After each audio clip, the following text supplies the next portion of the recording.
चलिए आज हम हल करते हैं प्रश्नावली 1.2 को। इसमें पहला प्रश्न है, निम्न कथनों में से कौन से सत्य हैं और कौन से असत्य हैं। तो इनकी सत्य और असत्य की बात बतानी है कि कौन सा सत्य है और कौन सा असत्य है।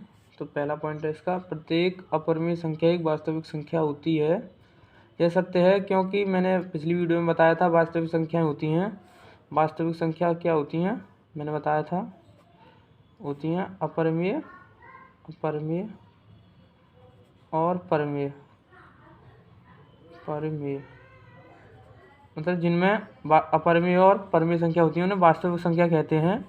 तो अपरिमेय संख्या एक वास्तविक संख्या होती है, यह सत्य बात है।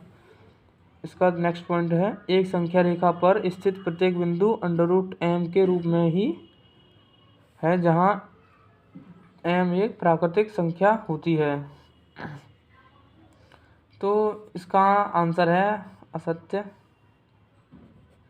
क्योंकि हम m को कोई भी वास्तविक संख्या लें, जैसे कि ये m बराबर -3 लें और इसका हम √ लेंगे, तो यह इसका कोई अर्थ नहीं होगा, इसलिए यह असत्य है। क्योंकि √ में जो कोई भी माइनस में संख्या होती है उसका कोई अर्थ नहीं होता है, उसकी कोई प्राकृत संख्या या कुछ भी मान नहीं निकलता है। तो इसका थर्ड पॉइंट है, देखते हैं, प्रत्येक वास्तविक संख्या एक अपरिमेय संख्या होती है। यह इसका अपोजिट है, आप देख सकते हैं, प्रत्येक अपरिमेय संख्या एक वास्तविक संख्या होती है, तो यह इसका अपोजिट है और ये होगा असत्य।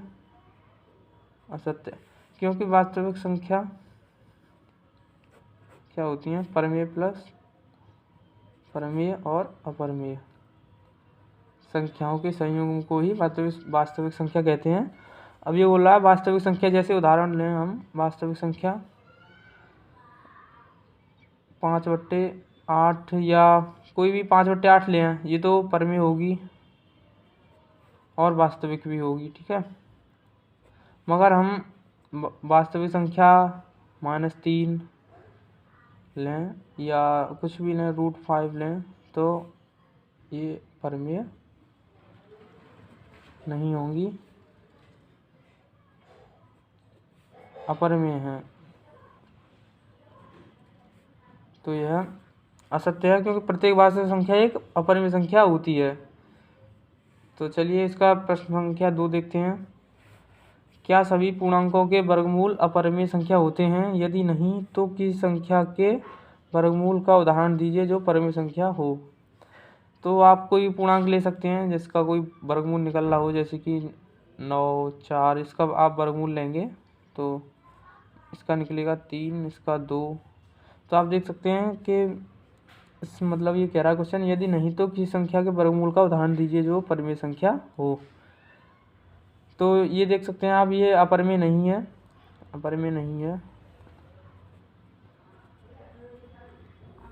ये बोल रहा है क्या सभी पूर्णांकों के वर्गमूल अपरिमेय संख्या होते हैं? तो आप कह सकते हैं नहीं, क्योंकि आप देख सकते हैं इसका वर्गमूल जो आया है वो अपरिमेय नहीं है, ये परिमेय है, ये पूर्ण वर्ग आया है। तो प्रश्नावली 1.2 में 2 ही क्वेश्चन है, इसलिए प्रश्नावली 1.2 में प्रश्न नंबर 3 और प्रश्न नंबर 4 को छोड़ते हैं, क्योंकि वो ज़्यादा ही थ्योरेटिकल क्वेश्चन हैं, बड़े हैं, मतलब बड़े की बात नहीं है मगर ईजी हैं और ग्राफिकली थोड़ा उसको समझना पड़ेगा, इसलिए टाइम लगेगा उसमें। तो चलिए 1.3 को स्टार्ट करते हैं। तो चलिए प्रश्नावली 1.3 को हल करते हैं। अब इसका पहला क्वेश्चन है, पहला प्रश्न है, प्रश्न नंबर 1 है, निम्नलिखित भिन्नों को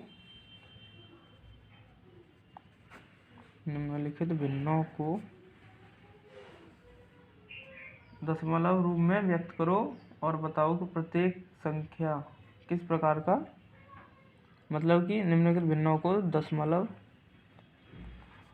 में व्यक्त करो और बताओ किस प्रकार का दशमलव प्रसारण है। तो इसमें बताना है शांत दशमलव है या अशांत दशमलव है, इसकी बात हो रही है यहाँ पे। तो पहला पॉइंट है इसका है 36/100। तो इसको दशमलव में बदलने के लिए वैसे भी आपको पता होगा कि किसी भी संख्या में यदि 100 से भाग दें या 1000 से या 10 से, तो जितनी उसमें ज़ीरो होती हैं उतने ही स्थान को पीछे खिसकाकर पॉइंट लगा देते हैं। जैसे कि इसमें 2 ज़ीरो हैं तो यहाँ पर 0.36 यानी कि 2 अंक को छोड़कर यहाँ पर दशमलव लगा देंगे। तो ये इतना ही इसका आंसर आएगा। तो इसका है दशमलव प्रसार होगा, दशमलव प्रसारण कैसा होगा, शांत होगा। क्योंकि यदि इसमें पूर्ण मतलब इसमें पूरी तरह से भाग नहीं जाता, इसमें कोई संख्या आगे आती जाती, मतलब कि कोई भी रिपीट होती बार बार, तो उसका आसान दशमलव हो जाता। तो यहाँ पर तो ये 2 अंक बाद ही पूरी तरह से शांत हो चुका है, तो इसका प्रसारण होगा शांत दशमलव। इसका नेक्स्ट है 1/11। तो इसमें तो कोई 100 या 10 नहीं है, तो इसमें आप भाग लगा कर देखेंगे तो ये संख्या छोटी है इसलिए 0 आ जाएगा पहले, फिर दशमलव लगाएंगे, फिर दशमलव लगा हुआ है 1 0 बढ़ाएंगे, फिर भी नहीं जा रहा है, फिर 1 0 ना जाने का 0 लगाया, फिर 1 0 पॉइंट लगा हुआ है 1 0 और बढ़ा लिया। मतलब आप कितने भी 0 बढ़ा सकते हैं अगर यदि पॉइंट लगा हुआ है तो। अब यहाँ से 9 बार चला जाएगा या 99 बचा 1, फिर से आप देख सकते हैं यहाँ पर भी एक में मतलब भाग लगाया था और यहाँ पर भी फिर से 1 आ रहा है। आप चलिए पॉइंट लगा हुआ है 0 बढ़ा सकते हैं, फिर 0 आ जाएगा, फिर 0, फिर 9। आप देख सकते हैं ये बार बार रिपीट हो रहा है, तो इसका आंसर आएगा 0 9 0 9 0 9, ऐसे ही आता चला जाएगा। तो मतलब यह क्या होगा, दशमलव प्रसारण में दशमलव प्रसारण कैसा होगा इसका, अशांत। ठीक है। और इसको ऐसे भी लिखते हैं 0.09 के ऊपर बार लगा देते हैं, तो इसका मतलब होता है यह अशांत है और यह आगे बढ़ता चला जा रहा है। इसका मतलब होता है 0.090909, ऐसे ही आगे बढ़ता चला जा रहा है, इसका अशांत दशमलव प्रसारण होगा। तो नेक्स्ट पॉइंट है इसका 4 सही 1/8। तो पहले इसको विषम में में बदलेंगे, 8 चौक 32 और 1 33, 33/8। फिर से वही भाग लगाएंगे 33 में, तो 8 चौक 32 बचा 1 और पॉइंट लगाया 0 बढ़ा लेंगे, 8 × 8 बचे 2 और फिर से 0 बढ़ाया 8 दूनी 16, फिर 4, फिर से 0 बढ़ा लेंगे और 8 पंजे 40। तो आप देख सकते हैं यहाँ पर पूरी तरह से ये विभाजित हो चुका है और इसका आंसर है ये 4.125। उसके बाद कोई संख्या रिपीट नहीं हो रही है, यहाँ पर 0 बच चुका है। और पिछले वाले क्वेश्चन में यहाँ पर 1 बचा था, इसलिए वो फिर भी रिपीट होगा, इसलिए इसमें कुछ भी नहीं बचा है, 0 बचा है। तो इसका दशमलव प्रसारण होगा शांत। इसका नेक्स्ट क्वेश्चन है ये 3/13।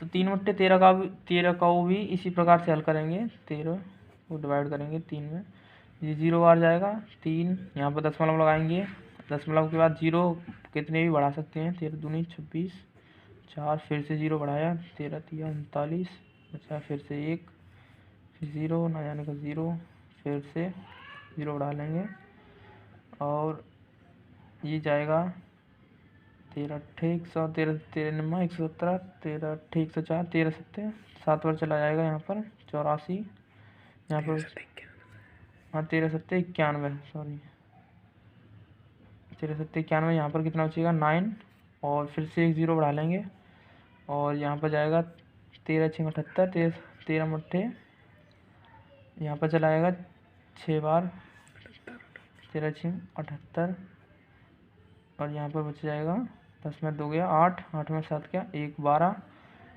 और यहाँ पर 12। तो यहाँ पर इसको मतलब मैंने यहाँ पर लिख लिया है, तो यहाँ पर 1 0 बढ़ा लेंगे और ये जाएगा 13 8 13 निम्मा 117 सीधा चला जाएगा और यहाँ पर 3 बचेगा और फिर से वही देख सकते हैं आप 3 यहाँ पर आ चुका है और ये 3 को भी पहले हमने डिवाइड किया था और 0 बढ़ा सकते हैं, पॉइंट लगा हुआ है, तो फिर से वही प्रोसेस शुरू हो गई है, यहाँ पर देख सकते हैं आप। तो ये इसका रिपीटेशन होगा यहाँ पर 0.23079, इसके ऊपर बार लगा देंगे और कहेंगे यह एक अशांत दशमलव है, क्योंकि ये संख्या फिर से रिपीट हो चुकी है और ये फिर से आएगा और फिर से आएगा। आप भाग लगा के देखेंगे तो ये बार बार रिपीट होगा। तो इसका नेक्स्ट क्वेश्चन है ये।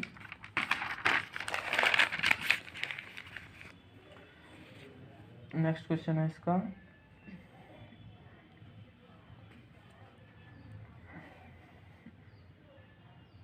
2/11। तो इसको भी भाग लगा के देखेंगे। 0 बार जाएगा, 2 पॉइंट लगा हुआ है, 11 एकन 11 बचे 9, 0 बढ़ाएंगे 11 88 2। आप देख सकते हैं फिर से ये आ गया है। जो 2 को हमने पहले विभाजित किया था और यहाँ पर फिर से 2 बच रहा है और ये फिर से वापस ये 1 8 1 8 ऐसे आता चला जाएगा। यहाँ पर लिखेंगे 0.18 1 8 1 8 डॉट डॉट डॉट डॉट। ये है अशांत दशमलव। तो इसका नेक्स्ट है इसका 329/400। इसको 400 को भी विभाजित करना है। ये 0 बार जाएगा, 329 बचेगा, पॉइंट लगा के 1 0 बढ़ाएंगे और यहाँ पर 8 बार जाएगा। इसका 8 चौक 32 0, यहाँ पर 90 बचेगा। तो यहाँ पर 1 0 बढ़ा लिया और 2 बार जाएगा 800, यहाँ पर बचेंगे 100 और ये पॉइंट लगा हुआ है। 1 0 और बढ़ा सकते हैं, कितने भी 0 आप लगा सकते हैं इसमें। यहाँ पर जाएगा ये, फिर से 2 बार जाएगा 800 हो जाएगा। यहाँ पर बचेगा, फिर से 1 0 बढ़ा लेंगे तो ये 5 बार चला जाएगा और यहाँ पर ये पूरी तरह से विभाजित हो जाएगा। तो यह एक शांत दशमलव है। तो चलिए प्रश्न नंबर 2 को देखते हैं अब। प्रश्न नंबर 2 कह रहा है क्या 1/7 0.142857 के ऊपर ये बार लगा है, इसका मतलब ये रिपीट हो रहा है। और ये कह रहा है कि क्या आप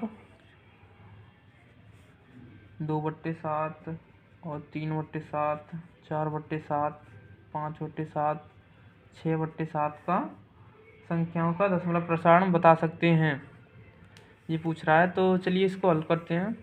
बताना है इसमें इन सभी संख्याओं का दशमलव प्रसारण बताना है, इसका दशमलव प्रसारण बताना है इसका। तो अब हमको प्रश्न में दिया है 1/7 बराबर 0.142857 के ऊपर ये बार लगा हुआ है, मतलब ये अशांत दशमलव है। तो इसका हल करते हैं हम। तो 2/7 है, इसको हम 2 गुणा 1/7 लिख सकते हैं इसको। तो यहाँ पर 1/7 का ये मान दिया हुआ है हमें प्रश्न में। तो 2 गुणा 1/7 की जगह पर ये रखेंगे 2 4 8 5 7। तो इसका कुछ नहीं है, सीधा से गुणा करना है। 2 7 14 ऊपर 10 और 11 2/8 16 17 2 दूनी 4 5 चौक 8 2 2.0। तो ये अशांत दशमलव है क्योंकि इसके ऊपर भी बार लगा हुआ है। इसी प्रकार से 3/7 को लिखेंगे हम 3 गुणा 1/7 और 3 गुणा 0.142857 से फिर से गुणा कर देंगे। 3 7 21 3 5 15 2 17 3 8 24 और 1 25 3 2 6 और 2 8 3 चौक 12 3 1 3 और 1 4.0। तो इसी प्रकार से 4/7 है और इसको 4 गुणा 1/7 लिखेंगे और 5/7 को 5 गुणा 1/7 लिखेंगे और 6/7 को 6 गुणा 1/7 लिखेंगे। तो आप इसको इसका 1/7 जो मान दिया है इसको यहाँ पर रख के गुणा करके देख लेंगे। 0.142857। इसमें कुछ नहीं है, आपको गुणा करना है। इसी प्रकार से 5 गुणा ये जो संख्या ऊपर दी हुई है 142857, कुछ नहीं करना है, गुणा करके देख लेना है और बता देना है। अगले प्रश्न की तरफ चलते हैं। प्रश्न नंबर 2 है। प्रश्न नंबर 2 प्रश्न नंबर 3 है ये। प्रश्न नंबर 3 कह रहा है कि निम्नांकित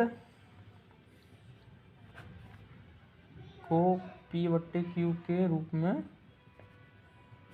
व्यक्त करो। और भी आगे कह रहा है जबकि पी और क्यू पूर्णांक हैं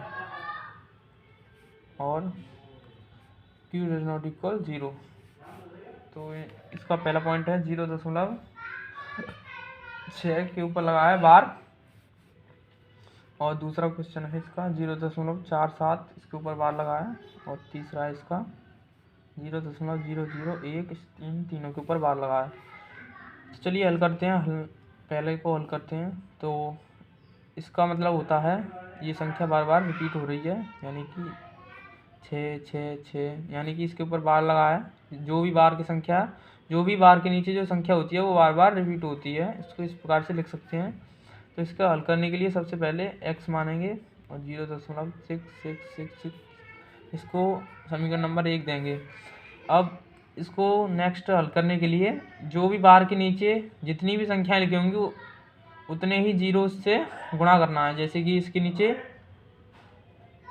6 लिखा है, यानी कि एक संख्या बार बार रिपीट हो रही है, तो यहाँ पर 10 से गुणा करेंगे, यहाँ लिखेंगे 10 से गुणा करने पर, दोनों पक्षों में करेंगे गुणा, दोनों पक्षों में, ठीक है। इसमें 10 से गुणा करेंगे तो ये हो जाएगा 10 गुणा x, और इसमें करेंगे तो 10 गुणा 0.6666 डॉट डॉट डॉट डॉट ऐसे ही बढ़ता चला जाएगा। तो ये हो जाएगा 10x, और ये किसी भी संख्या में 10 से गुणा करते हैं तो उसका एक स्थान आगे आ जाता है। इसका जो 6 का है, जो ये 6 आगे आ जाएगा, और यहाँ पर ये 6 फिर से रिपीट हो जाएगा। इसको समीकरण नंबर 2 दे देंगे, और कुछ नहीं करना है, समीकरण 2 में से एक को घटा देना है। तो यहाँ हो जाएगा 10x और माइनस 1x, ये जो ऊपर है ये 6.666 dot dot dot dot minus 0.6666, ये जो समीकरण 1 है यहाँ पर लिख लेंगे। यहाँ से 10x में से 1x लाए 9x, यहाँ पर बचेगा। ये जो पॉइंट के बाद के जो अंक हैं ये तो सभी कैंसिल हो जाएंगे, यहाँ पर देख सकते हैं आप 6.666 डॉट डॉट डॉट डॉट और 0.6666 हटाएंगे आप, तो ये तो सभी कैंसिल हो जाएंगे, 0 0 0 बचेगा, और यहाँ पर पॉइंट के बाद कितना बचेगा 6, तो यहाँ पर आ जाएगा 6, और x बराबर हो जाएगा 6/9, ये हो जाएगा। इसको सरल कर देंगे, 3 से 3 दूनी 6, 3 तिया 9, तो यहाँ पर x बराबर 2/3 परमेय संख्या के रूप में लिख चुका है ये। और इसका दूसरा है 0.47 इसके ऊपर लगाया बार, तो इसको भी x मान लेना है, और 0.474747 इसी प्रकार से लिख लेना है। और आप देख सकते हैं बार के नीचे दो संख्याएं लिखी हुई हैं, तो इसमें 100 से गुणा करेंगे, क्योंकि इसके नीचे दो संख्याएं हैं। यदि 3 संख्याएं होती जैसा कि थर्ड क्वेश्चन में है 001, इसमें 1000 से गुणा करेंगे। जितने भी मतलब की संख्याएं होंगी तो उतने ही जीरो वाली संख्या से गुणा करेंगे। जैसे इसमें 2 अंक हैं तो इसमें 100 से गुणा करेंगे दोनों पक्षों में, तो यहाँ पर लिखेंगे 100 से गुणा करने पर, 100 से गुणा करेंगे तो ये हो जाएगा 100x, और ये हो जाएगा, इसमें 100 से गुणा करेंगे तो ये 2 स्थान आगे आ जाएगा, और ये हो जाएगा 4.4747, ये डॉट डॉट डॉट डॉट। कुछ नहीं करना है, समीकरण 1 और 2, समीकरण 2 में से एक को हटा देना है। समीकरण 1 में से समीकरण 2 में से एक को घटाएंगे तो हो जाएगा 100x माइनस के 1x, हो जाएगा 47.4747 dot dot dot dot minus 0.4747 dot dot dot dot. तो ये पॉइंट के बाद के सारे तो कैंसिल हो जाएंगे, ये वाले आप इस प्रकार से घटाकर देख लेना। तो यहाँ पर आ जाएगा इसका आंसर 47, और यहाँ पर बचेंगे 99x। तो ये परमेय संख्या हो जाएगी 47/99। और इसका थर्ड पॉइंट है, आप खुद करके बताना, 0.001 के, इसमें 1000 से गुणा होगा, और इसको आप x मान लेना, और इसको ऐसे रिपीट करना 001 001 001, इसमें 1000 से गुणा करेंगे। तो चलिए इसको आप करके बताना, ये भी इसी प्रकार से होगा। और प्रश्न नंबर 4 की तरफ बढ़ते हैं। चलिए क्वेश्चन नंबर है यहाँ पर 4 या प्रश्न नंबर 4। इसमें कह रहा है 0.9999 डॉट डॉट डॉट डॉट को P/Q के रूप में व्यक्त करो। ये बिल्कुल प्रश्न नंबर 3 की तरह है, और इसको भी क्या करना है, आगे मैं नहीं लिख रहा क्वेश्चन को, आप लिख लेना। इसको x मानना है सीधे 999 पॉइंट, ये डॉट डॉट लगा हुआ है। तो इसमें एक ही संख्या रिपीट हो रही है 9, जो बार बार आ रही है 9 9 9 9, आप देख सकते हैं। तो इसमें 10 से गुणा होगा, सिंपली क्या है 10 से गुणा करने पर, यहाँ पर दोनों पक्षों में करते हैं गुणा, तो यहाँ पर ये 10x हो जाएगा। यहाँ पर इसमें 10 से गुणा करेंगे तो, और यहाँ पर 10 से गुणा करेंगे तो ये 9 एक स्थान छोड़ के आगे आ जाएगा, और यहाँ पर फिर से 9 9 9 रिपीट हो जाएगा। तो समीकरण 1 है ये, समीकरण 2 है, इसको घटा देना है। समीकरण 2 माइनस समीकरण 1, ये 10x माइनस x, ये होगा 9.999 dot dot dot dot minus 0.9999। तो यहाँ से पॉइंट के बाद तो सारे कैंसिल हो जाएंगे, तो यहाँ पर बचेगा 9 और यहाँ पर बचेगा 9x, तो x बराबर आ जाएगा 1। तो इसका आंसर हो चुका है। चलिए प्रश्न नंबर 5 की तरफ। प्रश्न नंबर 5 कह रहा है 1/17 के दशमलव प्रसारण के लिए, दशमलव प्रसारण में आवृत्ति खंड में अधिकतम कितने अंक हो सकते हैं। इसमें कह रहा है अपने उत्तर की पुष्टि के लिए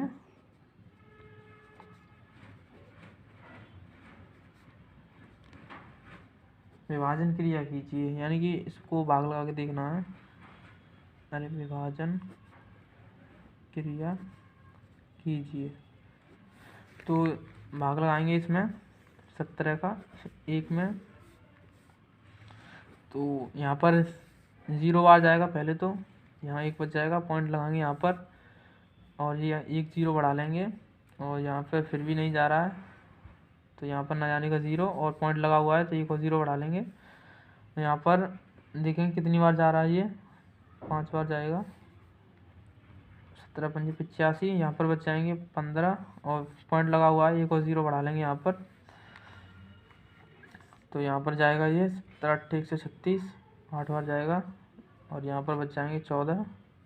फिर से पॉइंट लगा हुआ है, आप कितने भी 0 आप लगा सकते हैं, बढ़ा सकते हैं कितने भी। यहाँ पर 1 0 उतार लेंगे, यहाँ पर जाएगा 17 8 136, फिर से 8 बार जाएगा, और यहाँ पर 4 बच जाएंगे, फिर से 1 0 बढ़ा लेंगे, तो यहाँ पर जाएगा 17 दूनी 34, यहाँ पर 6 बचेंगे, फिर से 1 0 बढ़ाएंगे, ये आ जाएगा 17 3 51, यहाँ पर 9 बचेंगे, फिर 0 बढ़ाया, 17 4 17 5 85 बचेंगे, यहाँ पर 5 0, यहाँ पर 17 दूनी 34, यहाँ पर बचेंगे 16, फिर से 0 बढ़ाया, यहाँ से 17 9 153, फिर बचेंगे यहाँ पर 7 और 7 ही बचेंगे, यहाँ पर 0 बढ़ा लिया, फिर से यहाँ पर 17 4 68, और यहाँ पर फिर से 2 बचे हैं और 0, फिर से यहाँ पर 17 1 17, यहाँ पर बचेंगे 3। चलिए यहाँ पर देखते हैं इसको, अभी 3 को, तो यहाँ पर 1 0 बढ़ा लेंगे, 17 दूनी 34 नहीं जाएगा, 17 1 17, तो यहाँ पर बचेंगे यहाँ पर 13, फिर से 1 0 बढ़ा लेंगे यहाँ पर, 17 4 68, 17 5 85, 17 8 17 7 बार जाएगा, यहाँ पर 7 लिख लेंगे, 119, और यहाँ पर बचेंगे 11।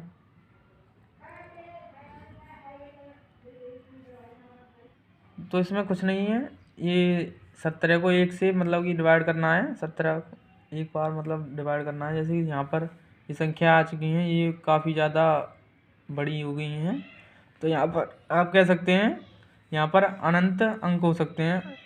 और इसमें विभाजन क्रिया में भाग देख सकते हैं आप, अभी तक ये ख़त्म नहीं हुआ है, तो ये आगे तक भी चला जाएगा, और आप बता सकते हैं इसमें कितने अंक हो सकते हैं, आगे तक तो ये आती जाएंगी संख्याएं। तो चलिए नेक्स्ट टॉपिक के बारे में नेक्स्ट वीडियो में बात करेंगे। प्रश्न नंबर 6, 7, 8 और 9 को अगली वीडियो में